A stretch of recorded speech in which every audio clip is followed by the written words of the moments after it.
Thank you, ma'am. Yeah. So, Vaibhav, you're Yes. from Rajasthan. Yes, ma'am.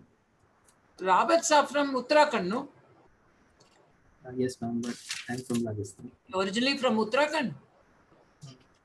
No, ma'am. From originally, my grandfather was from UP, western part of UP. Which part of UP? Western UP. Yes, ma'am. Where in UP? Western UP? It's a place near Agra. Agra. Right. How did you move to Rajasthan? I was born and brought up in Byawar, ma'am. My father also lived in Ajmer. Oh, My okay. grandfather moved. Your grandfather? My grandfather used to live there. Okay. And What was your father doing in Ajmer? my father also was born in Ajmer, ma'am. My grandfather used to work in Indian Railways at that time. So And what was Ajmer your has a father locomotive. doing? What was your father doing? When, ma'am? I'm sorry. What was your father doing there? Where was he working? Ma'am, he works in government school. He's a Currently, he's a teacher. principal of. He's a principal, right? Your mom is also working. Yes, ma'am. Yes, ma'am. She's also a teacher Yes, ma'am. in a school, government school. Yes, ma'am. What are the good things that you've learned from your mom and dad?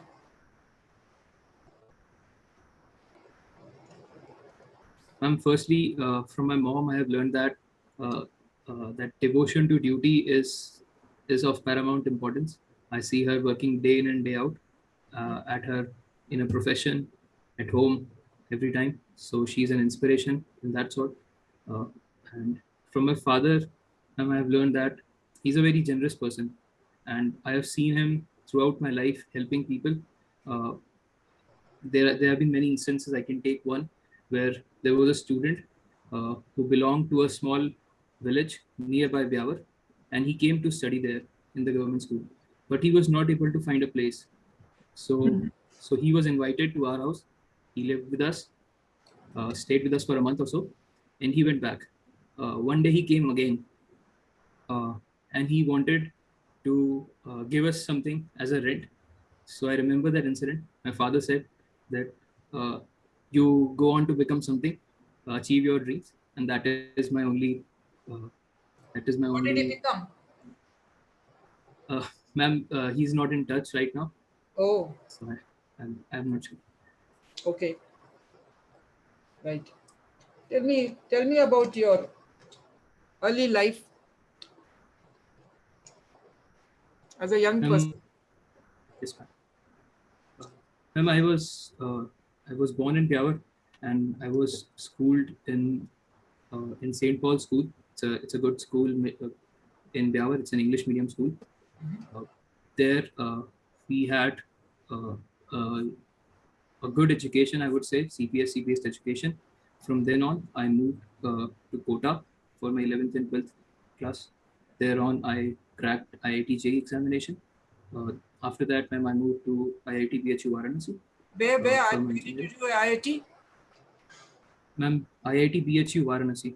Varanasi, right. Okay. Right. After that, what did you do? After that, I was working. I worked with Samsung as a software engineer for 1 year, and thereafter I quit it and to prepare for civil services examination. Okay, so this is your which attempt is this? And this is my second attempt. Second attempt. Last year you didn't. Do you clear the exams? Last year I went to the interviews, but I could not make Went it to up the to finals. interview. Sorry, What was lacking last year that you didn't make it in your analysis? ma'am. My main score was not really good. I just cleared it by a margin, so that was the major impediment, I would say. What subject was the main? Ma'am, there were many. Actually, I performed average in all the subjects, but I could not perform well in majority of the subjects. So that is. No. What was your optional? I'm asking you, what was your optional? Sorry. Mains means you would have done One optional subject also, no? Yes, ma'am. My optional is still political science and international relations. Uh-huh. Also, last time it was the You same. didn't do well enough? Ma'am, I did well in political science, but Okay. it was the GS subjects. It was the general, what subject which you didn't do well? Ma'am, majorly GS3 and GS4. What is GS3? I GS3 don't. includes GS3 includes economics, agriculture, science and technology, environment, disaster management, and GS4 includes ethics and integrity and aptitude. Okay. So what was the issue with ethics? Ma'am, I did not have the proper sources to read from, and it was my mistake that I could not prepare it before prelims. So after prelims came, it was overwhelming for me to gather everything. So that was the major reason. You know about ARC? Yes, ma'am. What is ARC? Administrative Reforms Commission. Yeah. When was the last report? Ma'am, it came in 2007 or 8. 2005. Sorry. Anyway, you can recheck the date. It's 2005. Who headed the commission? I do not know. Veerappa Moily. Go read about it. Because Okay, ma'am. since you talked about ethics, I'm coming to the topic of ethics, right? Shall we ask more questions on that subject? Okay, ma'am. Be okay. I mean, Yeah. it is not a final interview. If you don't know anything, you can always go back and make up. We won't judge you by what you don't know, right? We judge. People will take you for what your response is, even if you didn't know, right? Yes, ma'am. Not knowing is not a disadvantage. No, not like that. How you respond to what you don't know is very important, right? Okay, if I can, I will answer. Otherwise, I will learn up. I'll go study before going to the interview. So if you have Yes, not done it, then it's good to be. Then it's good to ask you these questions because it will come into focus. yes, So ma'am. you have done better in ethics this time. Yes, ma'am. What was your marks? You are happy with that? My marks are not out yet. Last time it was 111, but I have significantly improved. I did work on it focusedly, and because I knew that this is my weak point. Other areas were good, but so What are I the main really. topics of the Administrative Reforms Commission that they covered? And there are many topics that they have covered. I have not read the whole report. I read the summary of it. So some of the topics that I remember are one is how to deal with corruption. What are the challenges in our public services, then in our political system, how to handle this political interference, how to reduce it, how to increase transparency and accountability in the system. So these were the major areas. What are the foundational values that ARC has brought out in the area of public service delivery? Ma'am, first is integrity. A person should be always serving the public interest and not their personal interest, uh, and need to keep the organization's values at the front while conducting their uh, executive implementation and activities. Second is to have empathy because as public servants take decisions from many people and their decisions impact many people. So they need to know what impacts that this decision will make. So empathy is very important. And third is it should be transparency and accountability. That our decisions should be transparent in nature as such that we should be there should be accountability as an answerability to our decisions that we make, so that they can be verified and they can be Who made decides better. whether you had all these qualities when you administered? Who decides?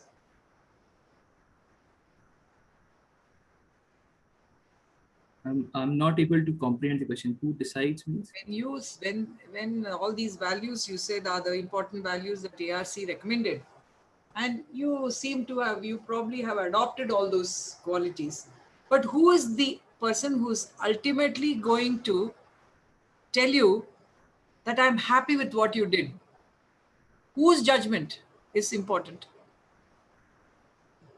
Ma'am, there are majorly two areas. I think one is the institution itself. They have their own mechanisms in place. And secondly, it is the personal conscience that also guides us in each decision that we make. Okay. What about the person who has benefited from your good administration? Who is that? The people of our country. The ARC has highlighted the citizen interface. When you talk about public service, all these qualities that they have suggested, you may or you may not have.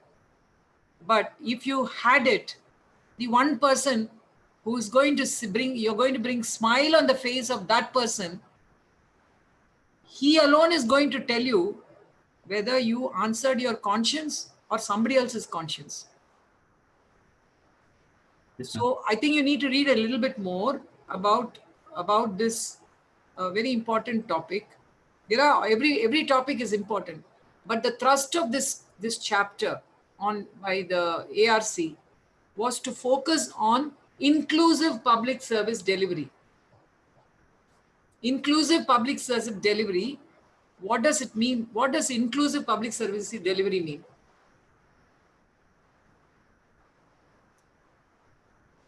Firstly, it means that decision making should be inclusive, as in the people should also have a say. The people who get impacted by those decisions, and inclusivity also means that there are many stakeholders of each decision that we take, and each governance aspect has many stakeholders. So those stakeholders also have their representative fair share. Okay, the stakeholders have their say. Can you give an example of how you would go about if suppose you were to do a environment project, right? What is the first step that you would take if you go by the ARC recommendation and go by your own identification of an important component that people should have a say? What method would you adopt to do that? Then in environmental projects, we have a protocol of going with the EIA, Environmental Impact Assessment. So under that, there are many steps that we need to take. The first step is that Environmental impact assessment is a highly professional, highly technical job. So who has a say in that? Professionals have a say in that. Experts have a say in that, right? Yes, ma'am. I'm asking you, the stakeholders you said should have a say. Who are those stakeholders and how would you address those stakeholders?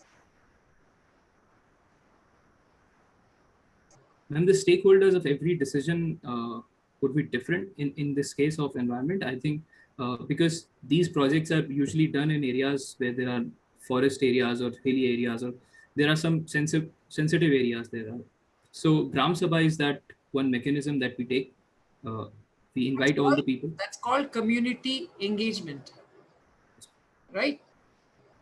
Now, there are methods of engaging the community. Under the Environment Act, what specific methodology has been provided to do community engagement? I'm not sure about the environment. Public hearing. Yes, ma'am. It's a very, very important provision in the law, in the Environment Act, that you should always do public hearing. Now, when you say inclusive public service delivery, these methods are part of that delivery, because when you say inclusive, that means you do not exclude, because it is a common interest project. There is a public interest involved. And in that public interest, all have a say, all have interest in that, right? Yes, ma'am. So this is one part of this. But there is something also targeted. Can you identify any kind of targeted public service as against inclusive public service delivery?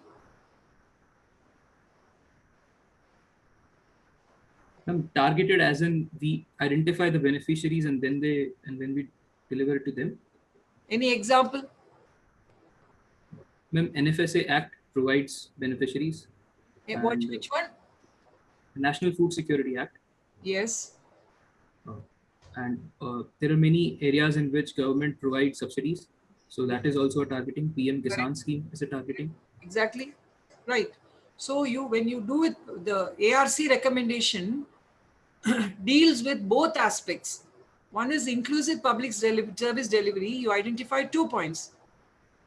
The second point is not leaving out those who are deserving.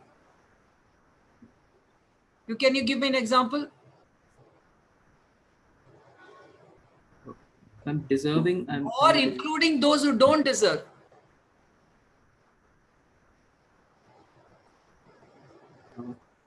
I'm not able to understand You what have this. if you have to give subsidies, Hmm? you have to give subsidy to the person who deserves, who qualifies. It should not go to a person who does not qualify. Correct? Yes, ma'am. What does it mean? That you are frittering away scarce resources. If there is diversion, yes, ma'am. Yes. So when you have targeted public service delivery as against inclusive public service delivery, you will have to be, it's much more complex, right? Yes, ma'am. Suppose a person with an income below 6,000 is only eligible for a particular benefit. And if your Tahsildar gives him, he gets 60,000 and he puts it 6,000, then you're giving it to a person who doesn't deserve. Yes, Is ma'am. this ethics under public service delivery? No, ma'am. This is not the right way to do things. What is right? And we should be able to verify these records, and uh, so even at the local level, if there are many people who are claiming it to be, we must, as government system, we must have a system in place which verify these things, verify their things.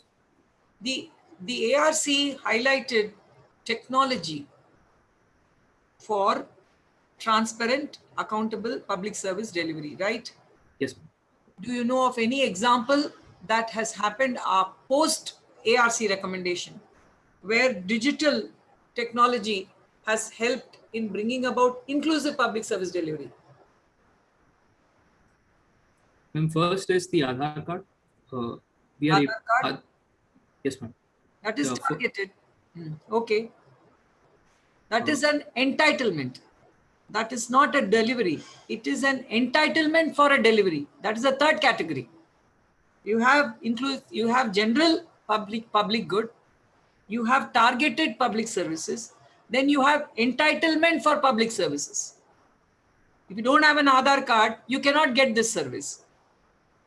So that if you don't have an electoral card, you can't give your votes. So that third category is entitlement. So you do not mix it up with the other two. So what I'm asking you is there any area of public service where digital technology has helped all of us? Can I give you an example? Can I give you a clue? You've heard about passport services, yes, ma'am. Seva. Yes, ma'am. To tell me about Seva. As such, I have heard there are many state governments have taken their own initiatives in terms of Seva platform. That is, if there is any query as such, a person can register there. Complaints portal are there. One initiative that I remember, ma'am, is of digitizing of land records, which was done in Karnataka. Andhra also. Yes, Please ma'am. read up on both Andhra and Karnataka. Yes, ma'am. And ma'am, when I referred to Aadhaar card, I was referring to the DBT payments as well, the Jam Trinity that we have built. So in that case also, we are using technology to deliver targeted benefits to people who are deserving, and removing the ghost accounts and the things which were taking place earlier, the diversion which was taking place earlier. What was your optional subject? And political science and international relations. Political. They both go together, or they're part of the same subject? And they're same. They're same subject. Yes. Political science and international relations. Yes, ma'am. Okay. Now, what is the how would you describe the relationship between India and Nepal as it stands? Is it good, bad, ugly, indifferent? Currently, the government to government relations have deteriorated because of the stand that Nepal has taken in recent times because of their uh, president of Nepal, President KP Sharma Oli. But I believe people to people ties are as strong as they were before. So India and Nepal, as described by many experts, that these are the best relations that two neighbors ever had. So I believe people to people ties are very strong because we have a free and open border. Many people work here, many families live across the borders. But government to government relations have deteriorated. But I think in in future we will have a better relations, and this is only a matter of time. So if the president is not good enough for you, why should you send vaccines? Vaccines are a part of our neighborhood first policy, and India, given that the structurally we are the biggest country in South Asia, it is our also not just our responsibility but also our vision that we should have a non-reciprocity principle applied in all those neighborhood relations. Nepal is our friendly country. People are friendly there. We have a large soft power in Nepal. What are So the diplomacy. thorns in the relationship between India and Nepal? Firstly, there are border disputes which are still pending that we need to What? resolve. Which one? Which one? There are two border disputes. One is in Kalapani area in Uttarakhand and Nepal's westernmost district. And then there What is is the dispute there? when the Britishers and Nepal back then had a treaty of Sabauli in 1816, so they did not clearly mark what is the differentiating line here. So Nepal claims it that a stream which runs from the Kali River, which runs from Himalayas, so they claim it that all the part which lies east to it is theirs, and we claim that there's a different interpretation of the streams. Okay. Then And second part, ma'am, is because the rivers there change courses, and the Gandak River has changed its course when we had the treaty. So again, that interpretation has come into play, and Nepal claims that there is a village which lies in India as such. We administer it, but they claim it to be theirs. in which state does it lie? It is in UP, In Uttar Pradesh. UP or Bihar? The Ma'am, Kosi, I la- yes, ma'am. Kosi Gandak is pertaining to Bihar. Bihar is the most, has a lot of stakes in that region, Indo-Nepal treaty. Yes, ma'am. So be a little bit more specific on that. You go through the details of that Indo-Nepal. Yes, ma'am. Yeah. Now, tell me, what do you make of this mayhem in Delhi because of oxygen supply? How do you look? How do you assess the work of government, administration, bureaucracy?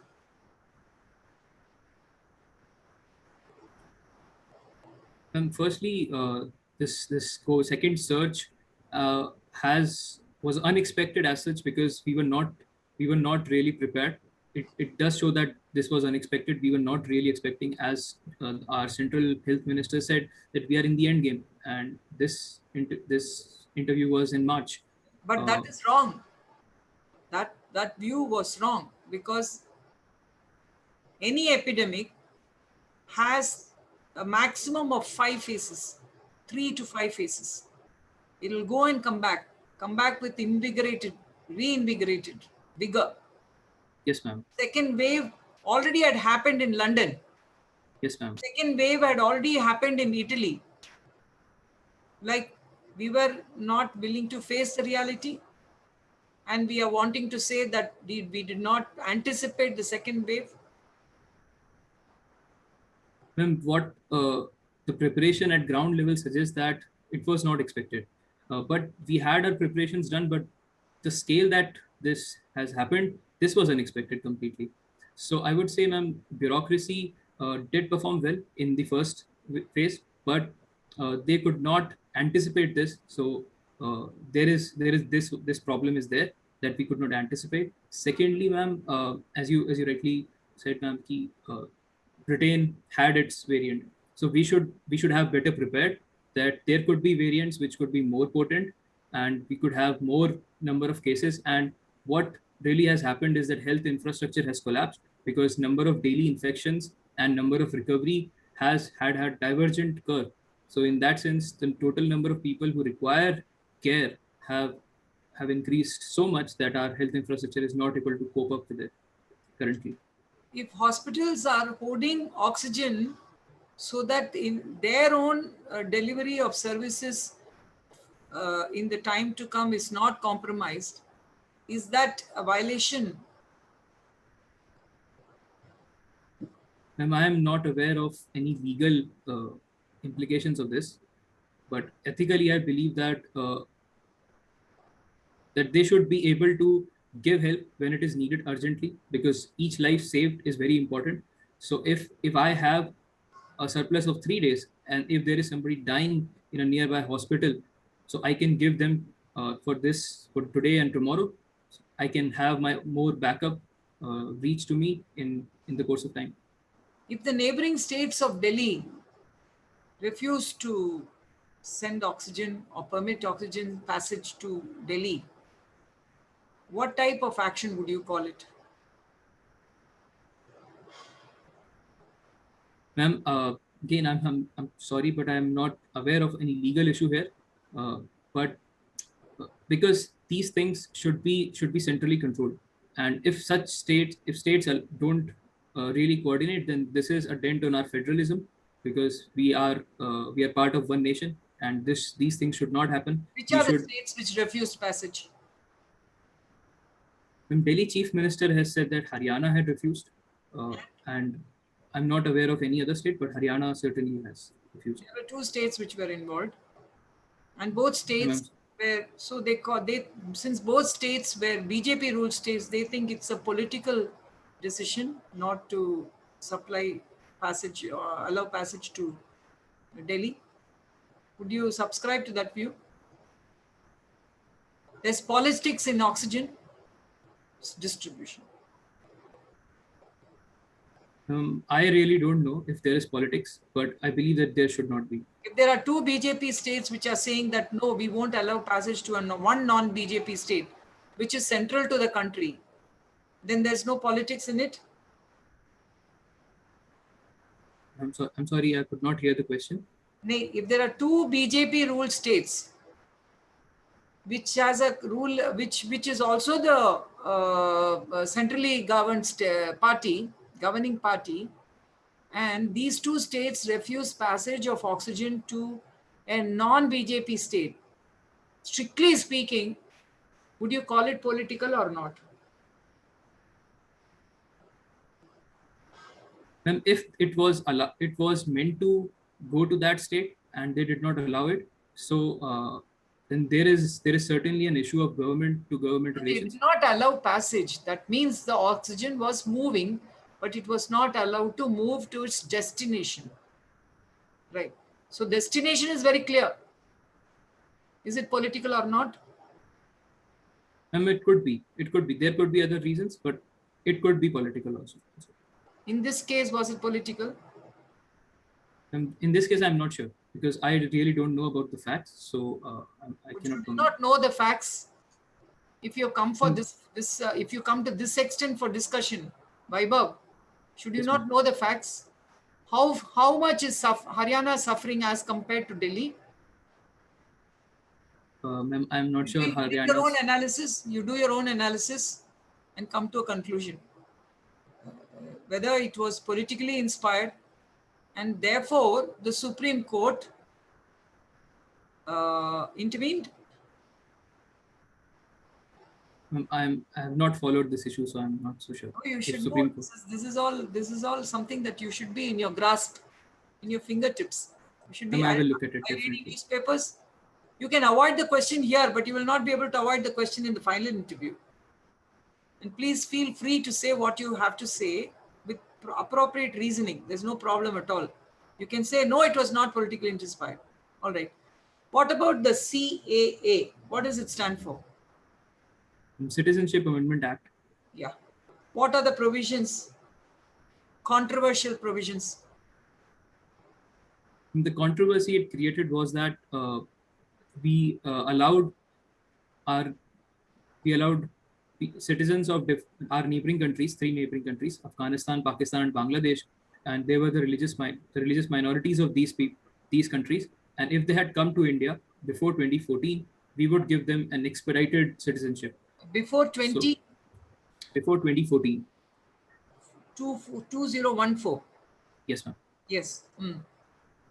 Uh, so this was objected that how we could discriminate or differentiate on the basis of religion, because our constitution is secular in nature and religion should not be the basis. So this was the major controversy. So what is it about? What is your view on that? Your take on that? And I certainly believe that we had to make one differentiation uh, in order to classify people. Uh, but it so happens that because there are majority Muslim, these three countries are majority Muslim countries, so we had to make one differentiation, and that differentiation happened to be religion. Although this matter is still in the courts, and they will decide whether it is against secularism or is it constitutional or not. So, but in my opinion, uh, I do not see any other way that we could do it. You mentioned three countries. There's something, I think you missed one Western country. Ma'am, CA has three countries as far as I know, ma'am. Which one? Afghanistan, Pakistan, and Yeah. Bangladesh. Oh, I thought you didn't mention Afghanistan. What is the background for Afghanistan in this whole scenario of CAA? What actually happened? For which we are making amends now through this CAA. Now, Afghanistan civilizationally was a part of our large culture. So it was part of the same civilization, as to speak. But after what happened with Taliban, and there were many persecutions of religious minorities, they also exploded the great statue of Lord Buddha there. So so there were many incidents which led people to migrate, and they many of them came to India. So they are still suffering because of not having benefits of citizenship in India. So that is one major reason.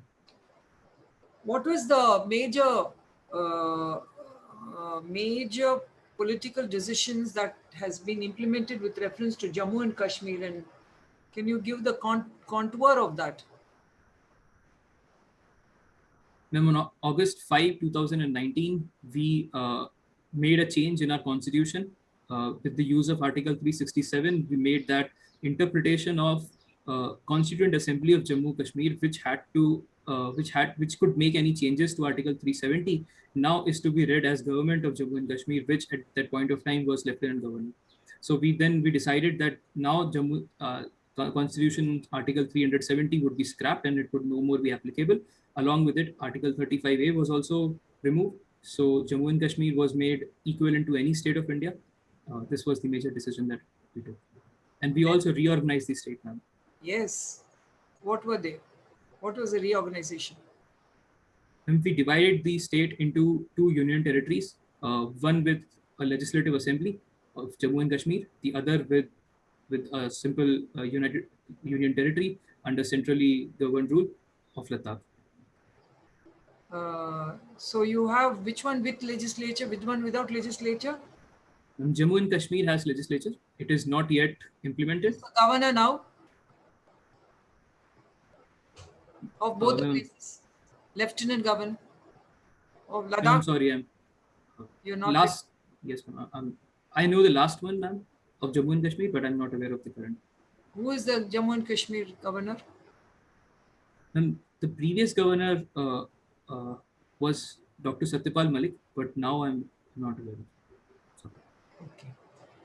Now, what is your appreciation of the situation regarding gender equality? What are the highlights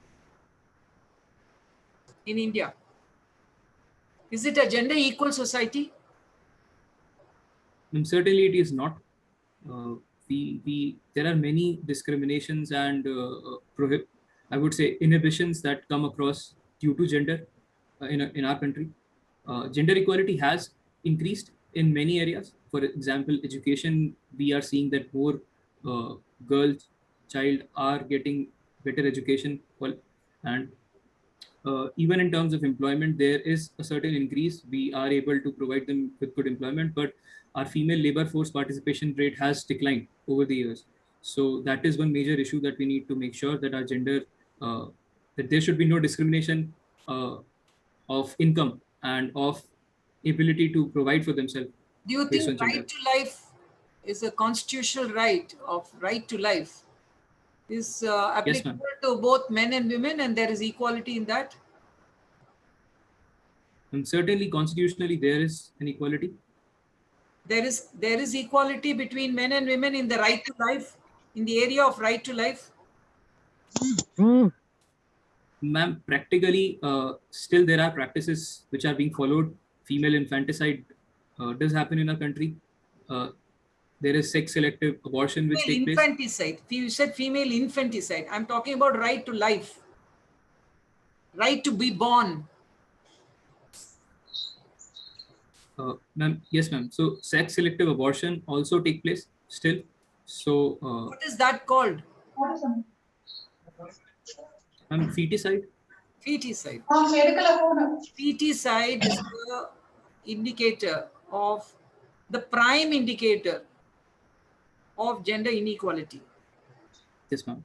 So if you don't even have the right to be born, how can you say there is gender equality? Now, if the overall population, overall sex ratio of men is to women, what is that? What is it at 0 to 5 and what is it overall? 0 to 5, what is the national ratio, sex ratio? For every Ma'am, 1,000? overall is 933, if I remember it correctly. And ma'am, I am not able to recall the fact of You are talking 0 to about 5. 0 to 5? No, ma'am. Overall sex ratio Ah. is 933, and according to 2011 census. But 0 to 5, ma'am, I'm not able to recall the fact. I will check it. Which is a better indicator of gender inequality, overall sex ratio or juvenile sex ratio? Ma'am, And why? juvenile. Why? Ma'am, juvenile. Why? Ma'am, because this reason only, that people do not want to have a girl child. So that itself shows that even if they will have, they will not be will not take care of that child, will not give them proper nutrition, will not allow them better education opportunities. I'm So, talking about an indicator, a statistical data being an indicator. We are not talking about the social aspects. This data of 933, whatever you said, for overall sex ratio, and 0 to 5 sex ratio being, I don't know what that is now, it's seen as something around less than 920, 925. yes, ma'am. So, if this is a confirmed indicator of gender inequality, is 933 a equally confirmed gender inequalities indicator? Why? Which is more confirming, which is fully confirming, and why? You need to study about this. Ma'am, 0 to 5 is a better That's why indicator of. that's why I'm asking you this question, because this question must be answered. You must be understood before you answer. Why 0 to 5 is a foolproof indicator, and why 933 to 1000 overall is not a foolproof indicator is something that you need to understand.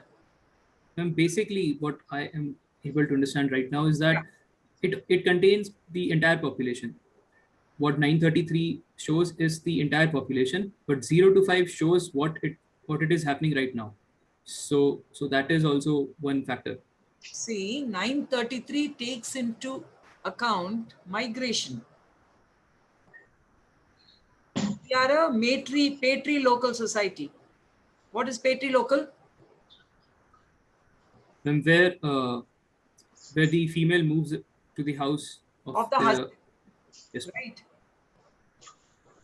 Migration is a right for employment purposes, for anything. So there is a movement from one to another place. You cannot capture inequality where there is movement. But 0 to 5 is a population which does not move. There's no migration. So as is, where is basis is the best indicator rather than a moving population. That is why 0 to 5 is considered to be the foolproof evidence of gender inequality. It's the single most, everything else will arise from that. Every other crime, every other bias, every other stereotype, every other violation of right comes from this main factor, right? Yes, ma'am. All the reasons behind feticide will give you the rights violation, the discrimination, the stereotyping, the biases, etc., etc. So this is something very important. Just read a little bit more on this. Anyway, I think I'll just finish this with one quick question and a single line answer maybe. It depends upon you. If I say 3 consecutive days, Monday, Wednesday, Friday. These are 3 consecutive days. That means there's no Tuesday. I don't have to explain. No Tuesday, no Thursday.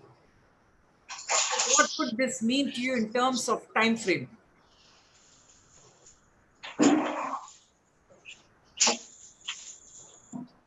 Simple common sense question. And the person could be traveling. Huh? The person could be traveling. Could be? Traveling. No. I'm talking about 3 days, right? Monday, followed by Wednesday, followed by Friday. Nothing in between. In your time frame, what would this mean, these 3 days? I'll give you a clue. Which of these is today?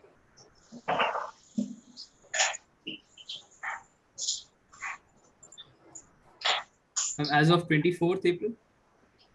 Not talking about any days. There's complete datelessness. There's only days. Concept of past, present, future. Another clue. If you follow the concept of past, present, and future, what is today among these 3 days? Has to be Wednesday. Why? Because then what Friday, happens to the other? What happens to the other 2? which 2? Monday or how do you now define Monday? How do you define Friday? Monday is yesterday, Friday is tomorrow. Absolutely. Absolutely. You got it right. You got it right. These are common sense questions. There's just they just don't panic when they ask you questions. You get the answers. But I gave you 2 clues, so it made it easier for you. I was not able to understand the question. You couldn't understand the question? Because I was thinking about Tuesday and Thursday. I thought you were asking me what. I said only 3 days. There's no Tuesday, Thursday. I eliminated Tuesday, Thursday right from the beginning. I understood that where did they go? So I was finding the explanation of where there are only 3 days. You have a 7-day week. Forget all that. I'm saying only 3 days. I'm not even talking about week. If Monday goes, then Wednesday comes, and Friday comes. There are 3 consecutive days. Right? So if you look at it as time, present, past, future, and if you fix Wednesday as today, then in terms of past, Monday becomes yesterday, and Friday becomes tomorrow. Yes, ma'am. Right? All right. Okay, I'm through with the interview. Is there anything you want to know or you want to be more clear about? Anything you want to ask? Yes, ma'am. A feedback from your side. How did you rate your performance? I'm sorry, I won't be able to do that. Why? Self-assessment is the first, in ACR, the first part is self-assessment. When you come into service, the first part of your APAR is self-assessment. So what is your self-assessment? Firstly, I need to go back to my facts, and there has to be a work done, which I know that my interview is currently not scheduled. So I am a bit complacent right now. I'm not reading much. I'm not looking into and revising things. So that is one aspect. Secondly, ma'am, I think I could be more attentive, could listen to questions better. I asked you multiple times to please, please reiterate the question. It is not wrong, really not wrong, but they were not complicated questions. They were very simple. Sometimes, when you are a little stressed or strained about it, then then you feel, I have missed something. So then you ask the question, which is not wrong to ask a question. Pardon me, could I hear? You can always ask the panel that question when you go there. Feel free. You just be yourself. There's nothing. You wear yourself. I appreciate that. You wear yourself. That is, be very natural, and that is what you wear. So 100 marks on that point. No issues. You're fairly analytical, but you're very scared of taking a stand on anything. You avoid, you're not scared, you avoid taking a stand. I don't know what motivates you to do that, but let it be clear to you that there is no need to worry about taking a stand before you enter service. Because after entering service, you will always be having to take a stand, but if somebody overrules you, you have to accept. Today, you don't have to worry about anybody overruling you're taking a stand, because you have a certain reasoning and you have that freedom of thought and liberty to run your views before a panel, and don't be overwhelmed by the panel. Nobody is too big, but everybody should be respected, and you will have to give your views very pleasantly and without any sense of being opinionated about what you say, right? So I do not know whether I think on the CAA part, you need to brush up more. You need to brush up much more, because I think I only touched the top, so kind of the surface of it. There are far more critical issues in the CAA that you need to look at. Like what, ma'am? No, CAA has to be done in depth. Just this, you are given a very factual thing, but you can, when you go back, try to see the opposite point of view. Very important for your interview is, in any topic that you ask a question, you have to see first the opposite point of view. And you yourself will find an answer in the law or the policy which counters that view or which clarifies that policy, right? So anticipating what is going to be seen as an opposite to the policy is very important before you can either defend a policy or explain a policy according to your opinion, right? There's a lot of politics around it that should not worry you. Your view is important, and your reasoning based on which you're giving the view is more important. That is personality test. And please read up on ethics, the Administrative Reforms Commission, because that gives a world view of what bureaucracy should be like. Right. Now you connect with each of these recommendations of the ARC. You can connect with what all happened subsequently in terms of action taken reports. Say, for example, citizen interface. All this in terms of technology came about after the ARC. They are all post-dated ARC. Otherwise, we did not have too many of these before. So how do you use digital technology to get proximity to people? What is where you cannot engage the community, as you said, in environment issues? The way to have a say of the people is through technology. How was technology harnessed to do this? So ARC is a lot more brushing up is required. Every chapter they have described what the foundational values are. So it'd be very good for you to do it, and then pick up the thread from each of the value to see what is the actual experiment that took place. Actual initiative. You go to the DARPG site, that is Department of Administrative Reforms and what do you call DR? I don't know. You must be checking that.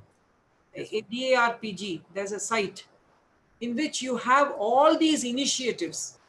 These have been very nicely discussed and threadbare, and the components of each of these initiatives have been given there. You are a student of BE, isn't it? BE and... Sorry, ma'am. Which? You did BE, no? Engineering. BTech, yes, ma'am. BTech. So for you, this will be of great interest. How they use technology to do various things. Ration card, eliminating bogus ration cards. And the Seva, land records. You know, Karnataka and Andhra, you rightly pointed out, they are the best in the country. Easily the best in the country. So now registration, land registration, no, but sale registration, reservation, in railway reservation. These are all very good examples for you to know about. So if anybody asks you about what we have done in terms of reaching out to the public, to the common man, through digital technology, then these things become very useful for you to explain. After all, when you become a government servant, remember, you are not going to please your bosses. The people whom you actually believe under the constitution, you are a servant of the public. That's why you're called public servant. So this mindset should remain, that you are not there to please somebody who will give you a good posting or something like that, but you are there to bring smile on the people. Gandhiji said the talisman. Please remember the talisman. You know the talisman? Yes, ma'am. If one person has, you have brought smile to one person, removed the tears of that person, then you are the bureaucrat that the society requires, not anybody else. Okay, so keep your values high. You're on track. You will do well. You need a lot more brushing up. Rise above your complacency. It's time that you are not complacent now, because it is postponed. It means that you have to refine. The more refining is required. You know, that skill of answering a question, seeing both sides of the problem and taking a stand after understanding both sides. This is the crux of doing an interview well. Yes, ma'am. Knowledge issues, you will get it. Memory is good, you will do it. But when it's a question of giving your opinions and giving reasoned opinions, it means that you are seeing both sides of the coin, the pros and the cons, and take any controversial issue, put it down in your paper and put a column in between and write the for and the against. And in the last part, give your views summing up. See where you go after doing that. Yes, ma'am. Does it help you?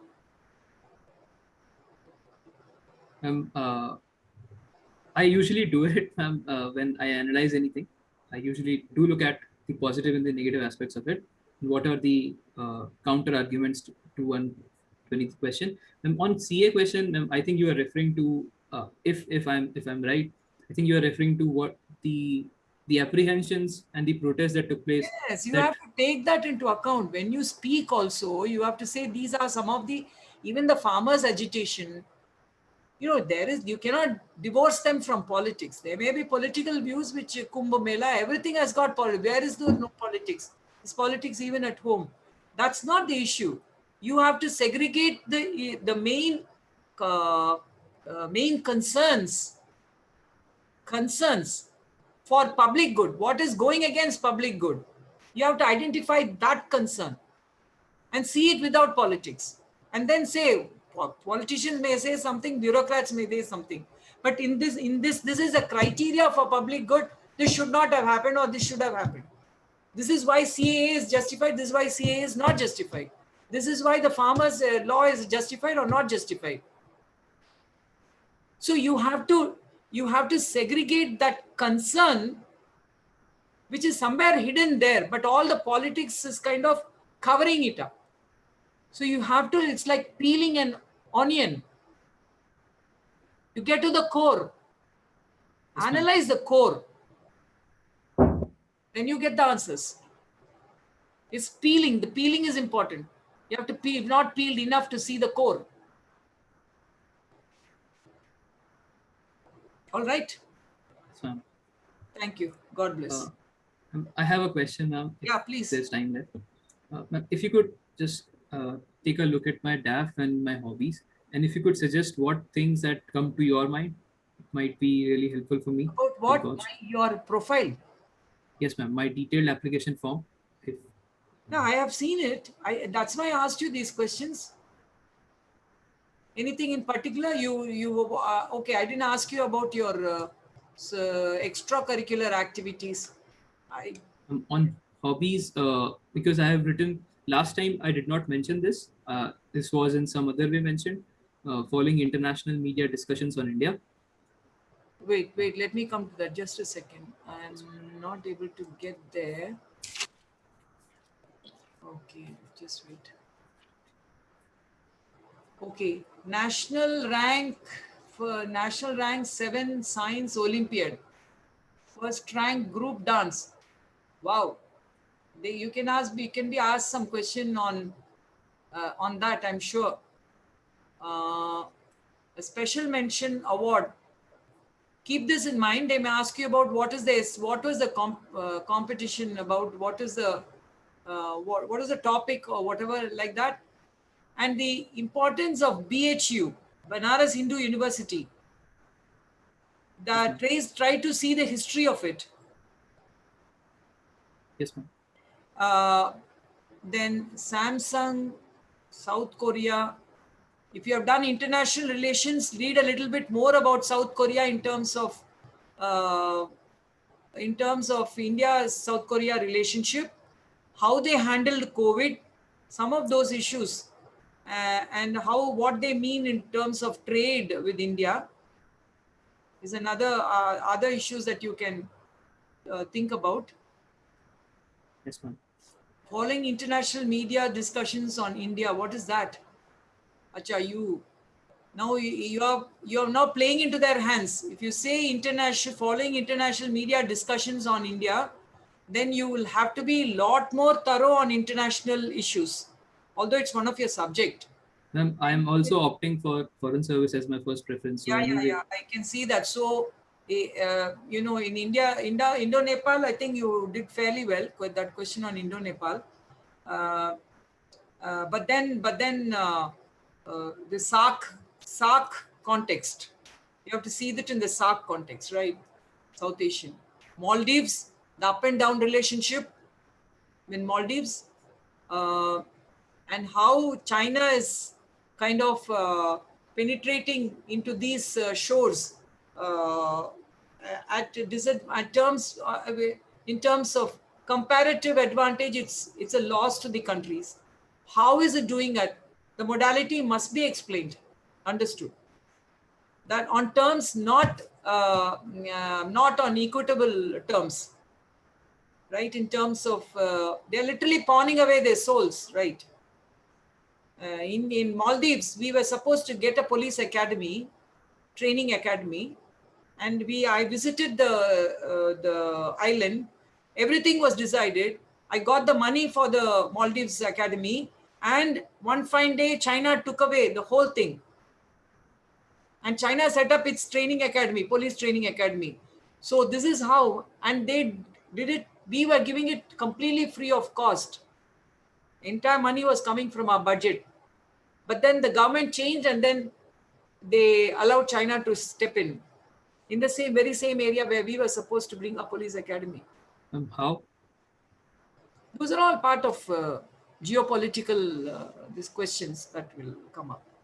So Do they also use money and bribe the people who are in power?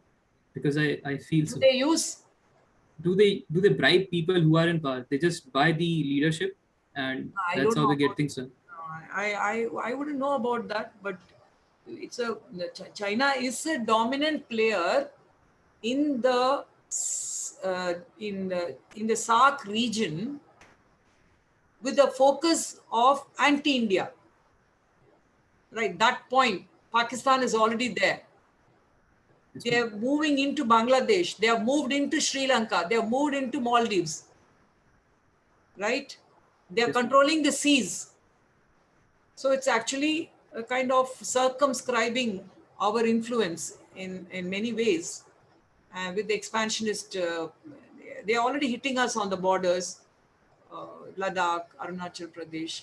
There's so many issues on the borders with, but Bhutan is the only country which has not yet fallen prey to China.